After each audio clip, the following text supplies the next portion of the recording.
गावाकडे आले की काय करतो आम्ही, स्वयंपाक बनवायचा आणि शेताकडे जाऊन जेवण करायचं. मस्त असं नैसर्गिक वातावरणामध्ये जेवण करायचं. बघा इथं घेतलेला आहे, मी पुलाव बनवला होता, भाजी बनवली, डब्यामध्ये भरला आणि निघालो शेताकडे पण आलो. आम्हाला आणून सोडलेलं आहे शेतामध्ये. मग लगेच आम्ही गप्पा मारत मारत निघालो. तरी त्या आधी लिंबाचं झाड होतं, तिथं गेलो. तिथं छान फ्रेश लिंब होते, ते फ्रेश लिंब घेतले. सर्वजण ऑलरेडी खूप उशीर झाला होता, तर सर्वजण वाट पाहत होते जेवणाची. सर्वांना जेवायला वाढलं. मस्त असं तंदूर आणल्या होत्या गरम गरम हॉटेलवरून. आमच्या घरीच हॉटेल आहे, तिथून तंदूर आणल्या, पापड, जिलबी आणि मस्त पुलाव भात आणि रस्सा भाजी बनवली होती. सगळं घेऊन आम्ही आलो. जेवायला घेतलं, सर्वांनी जेवायला वाढून घेतले, जेवायला पण चालू केले. इथं आराध्याची आणि विरांशूची खूप मस्ती चालू होती. आरव बसला होता. सर्वजण आमचे जेवण चालूच होते. मग सर्वांना वाढलं जेवायला. मस्त असं त्यांना सगळं खूप सर्वांना हा स्वयंपाक आवडला. थोडीशी कोशिंबीर केली होती, गाजराचे जेवण झाले, हे निवांत बसले. मग आम्ही फ्रेश भाजीपाला तोडायला गेलो. मस्त अशी कोथिंबीर होती फ्रेश, तिथली घेतली, कोथिंबीर घेतली, डाळे घेतली आणि तोडून आणली, छान तोडली. तर एवढे जर घेतलं ना जागा खूप होत होती.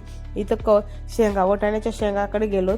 तिथं शेंगा माहिती थोड्याशा कवळ्या होत्या आणि ज्या निब्बर झाल्यात ना त्या खूपच छान होते, लागत होत्या. थोड्याशा इतकी गोड चव लागते ना, ताज्या वाटाण्याच्या शेंगा खाल्ल्या की खूप छान लागतात.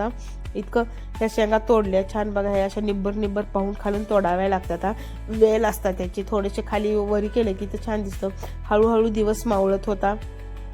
शेंगा काय तोडणं संपतच नव्हत्या, कारण खाणं जास्त चालू होतं शेंगाचं.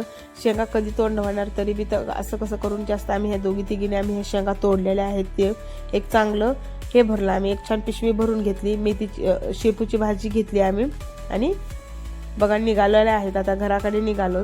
शेपूची भाजी आणली, पिशवीभर शेंगा छान उचलत नव्हत्या तरी तोडल्या. कशा टाइम तर भेटत असल्या, खात शेंगा निघालोत आम्ही. चंपुऱ्याचे फ्रेश पानं घेतले, चमकुरा पण होता. सगळा घरचा भाजीपाला आहे आमच्याकडे. मग इथं प्रवीणनं छान रस गाळून आणला होता, रस पिला आम्ही. फ्रेश रस होता, ताजा रस घेतला, लिंबू पिळला आणि मस्त असा हा रस पिला. कसा दिवस गेला काही समजलंच नाही. शेताकडे आले, जेवण करायची तर गरजच नसते, सगळं घरचं असतं. इतका छान आनंद वाटतो शेतामध्ये गेलं की. खरंच नैसर्गिक वातावरण आणि मस्त असं आमचं फुल पोटभर जेवण